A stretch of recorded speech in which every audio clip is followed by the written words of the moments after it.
Hey guys, welcome back to my channel, and today I'm going to be talking about some of my favorite books that I read in 2023. This has been my least active reading year. I mean it's 2024 now, but hopefully my goal is 55 books for 2024. I actually failed my reading goal on Goodreads this year, and my goal was 40 books. It initially was like 65 or something, and I lowered it to 40 because I was like, there's no way I'm gonna make it. And I ended up only reading 39. I still have a small pile of favorite books, but hey, because it's small, I'll be able to talk about it more. So if you're interested in seeing some of my favorite books of 2023, keep on watching. Here I got the corner of my computer because I'm pulling up my Goodreads. There are a couple books that I rated like 5 stars here and there, but I don't have the physical copies of. And the first series that I read, it was a dark romance, and I think everyone read it. It was kind of popular at the time. I gave it 5 stars. Not all the books, but some of them. But the series as a whole, I gave 5 stars, and that's the Mine F series. And for those who don't know, it is free on Kindle Unlimited, and we just had got a Kindle, so I was like, let me read these. And oh, when I tell you, first had the first book, opened it, did not move from my seat, and then just binged the rest of the series. It was so good. I literally finished the whole series within a couple days, I'm pretty sure, maybe a week. I don't remember, but I remember they're just so easy to read. And it's one of those, I'm not a huge dark romance girl, but it's one of those dark romances where I feel like certain things are more justified. I just have a problem with some dark romances sometimes, and the morals of it and everything. I mean, obviously it's fiction, but sometimes it's I have a hard time just switching things in my brain, you know? That is the first book that I gave 5 stars. And these aren't all 5 stars, some of the books I'm going to be talking about, but they're definitely my favorites of the year. The next book, I do have it, and that is Five Survive by Holly Jackson. And this book, love. Oh my god, okay. I go into Holly Jackson's books expecting a lot. For those who don't know, one of my all-time favorite series is the Good Girl's Guide to Murder series. That is my all-time favorite book series ever, including romances and genres all together that I've read. That is probably my favorite series. This was the next book that she released. I was so excited for it because, for those who don't know, this takes place in 24 hours and in one location majority of the time. I don't want to say too much about this book because I think it's better to go in semi-blind. I mean, you can, of course, everything that I mentioned is on, the sleeve, but I just think it's better to go semi-blind into thriller, mystery, horror books. This is YA, so it isn't too gruesome, but I like to think that Holly Jackson's books are a little more mature, I guess. I mean, if you're a grown adult with a job and everything, then I get how some of especially A Good Girl's Guide to Murder can be a little juvenile for you, but I honestly think a lot of her, especially her more recent stuff coming out, I feel are more catered to, I would say 15 and up, maybe 14 and up, depending on what you consider appropriate. Another favorite of mine is Better Than the Movies, and this was my first Lynn Painter book, first out of many. For those who don't know, I'm planning a guide to Lynn Painter's books because I did do a guide to Rachel and Solomon's books, and now I'm doing Lynn Painter because I have found out she is now one of my all-time favorite authors, which you are going to hear me say all-time favorite for a lot of stuff. If you want cheesy, if you want wholesome, fluffy, cute, easy to read, giddy, giggling your feet, kicking your feet in the air like a little schoolgirl, high school crush for the first time, your heart's gonna beat, all those types of feelings that you have when you're really young and you have crushes on all these people and you're that's super nervous about it. That is this book. That is actually almost every book that I've read by Lynn Painter, which we will not get into right now. Oh my gosh, it's my second favorite. We'll talk about another one of her books is in this pile, but I'm going chronologically. I read this really quickly. I loved it so much. I wish I had it in hardcover because I have 2 of her YA novels in hardcover, and this is the only one I have in paperback, but it's okay.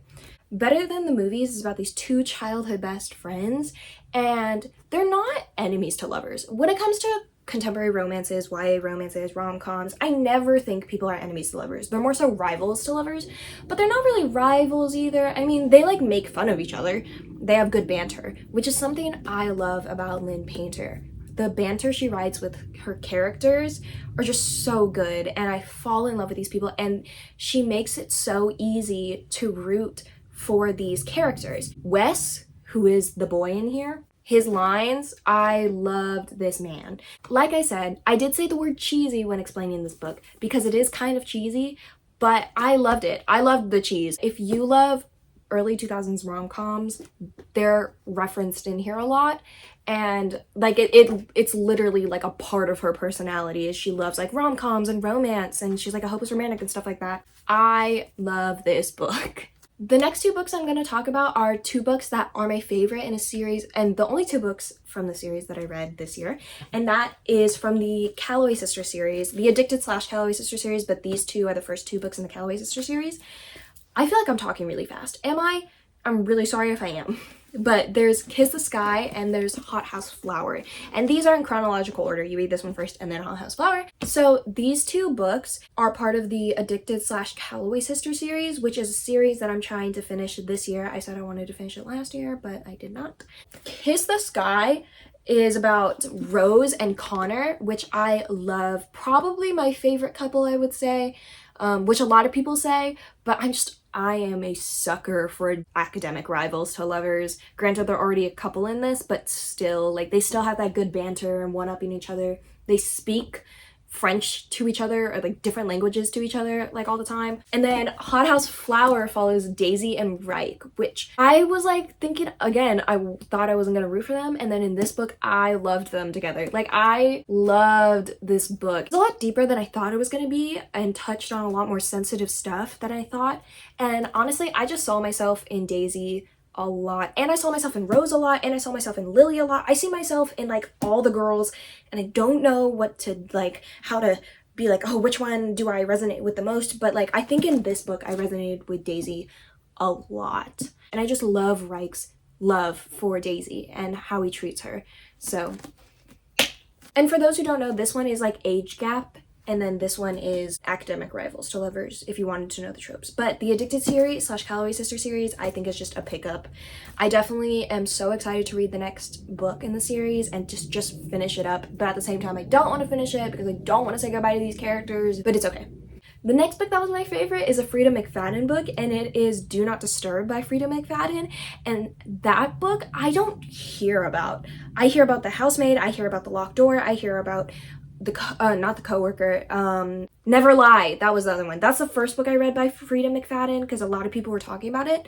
And then I took a break from it and then read Do Not Disturb by Frida McFadden on my Kindle because it was on Kindle Unlimited. Went on a binge, read more of her books after that because they're just so easy to read. For those who don't know, she writes like psychological thriller mystery books, and they're all adult novels.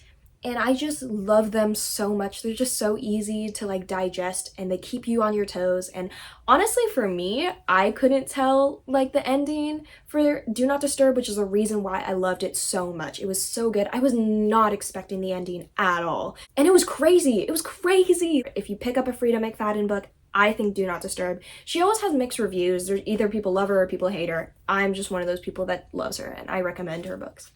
Another one of my favorites is Heartstopper, and this is the 5th volume. I actually read most of this already online, so I did know a lot of the scenes coming in, but I didn't finish it. Huge Heartstopper fan. I love Heartstopper. If you can't tell, I have the leaves here. I printed them out and I made these just to decorate my walls, and it like goes on my walls and through my bookshelf to my other wall. And I love the Heartstopper series, and it's kind of one of those things where like I automatically give it like 4 or 5 stars. I think I gave this one 4 stars. I think Alice Oseman's art style and the way that they tell stories, specifically the Heartstopper graphic novels, I just think is just so beautiful and just so easy to, well, not easy to read, but just such a good way to get out in the world and, you know, like read, and tackles a lot of subjects with sensitivity, but also just letting the world know about it, you know? The way Alice Oseman writes characters and stuff like that, I just really enjoy. The next book is one of my all-time favorites, and I do not have it with me. I left it in my dorm. That is Happy Place by Emily Henry, and I actually listened to that on audiobook because I found out that Spotify has audiobooks now. Spotify has audiobooks now? I listened to it, and oh my god! Emily Henry does not miss. I love her books and her writing so much. For people who don't just want like romance, if they also want like literary fiction, but with a heavy romance plot, but a deeper meaning, read Emily Henry books. Happy Place is just a really good book. I liked it, and It was one of my least favorite tropes. Honestly, it's a miscommunication trope. Like, a lot of it is a miscommunication trope, but written in a way that it was easy for me to listen to and like understand why it happened, you know? Emily Henry, again, is just one of those authors that's just an automatic buy, and she's coming out with another book this year, and obviously I'm gonna pick it up. The next book is another Lynn Painter book. Are we surprised? This is, I believe, Lynn Painter's most recent release, which is a YA book, another YA book, and this one is my favorite. This tops Better Than the Movies for me because I felt like it was less cheesy, more deeper. It also follows two kids that have divorced families, and if those who don't know, I come from a divorced family, and so that intrigued me, and I didn't know that going into the book. This one's also dual point of view, and for those who don't know, I love dual point of view books. I love reading the guy's perspective, especially in these books. It was really good. I basically finished it within a day, and again, Lynn Painter is one of those authors that is just an automatic buy at this point. Her books are just so good. This follows Bailey and Charlie, and they meet on like a weird circumstance. They just meet on a plane, and then they end up not liking each other again. It's like a kind of like a rivals thing, but they're very attracted to one another. They keep meeting like every so often within the years to come. That is Better Known You. Sorry if I'm not really talking too much about these books. I just really want to talk about like why I like them rather than what they're about. The last book that I'm going to talk about is actually a children's book, which might be surprising because I never actually read children's books on here. And that is The Little Kid with the Big Green Hand by Matthew Gray Gubler. Look at that cover. It is a children's book, like a children's book. But I read it and I honestly fell in love with it. I honestly thought it was super cute and I would love to read this book to my siblings. I honestly want to bring it over to the summer to go see my siblings and read it to them because I think they would really like it, and it does have a good meaning. And honestly just warmed my heart to read. I just thought it was super cute. Really fast read, obviously. Most pages are drawings with like one sentence, and he hand writes the text. He doesn't type it up. Everything here he drew himself, and it's just so cute. I think it's a great book. Honestly, it's one of those books that, like, I'm grown. Like, I'm almost 20, and this book, like, warmed my heart, and I was, like, smiling the whole time. I was like, this is really cute. And it is Matthew Gray Gubler, and I am a Matthew Gray Gubler fan. I have nothing else to say to that. I just think it's really cute. And it was the last book I read in 2023, which was a good way for me to end my 2023, I think. So those were my favorite books of 2023. I really hoped you enjoyed me really fast talking with a dry throat and running out of breath. I really hope you enjoyed this video. If you did, please comment down below what other videos I'd like or what books you recommend, or if you read any of the books that I've read this year and what were your thoughts on them. Hit the like button and subscribe. I will see you next time. Bye!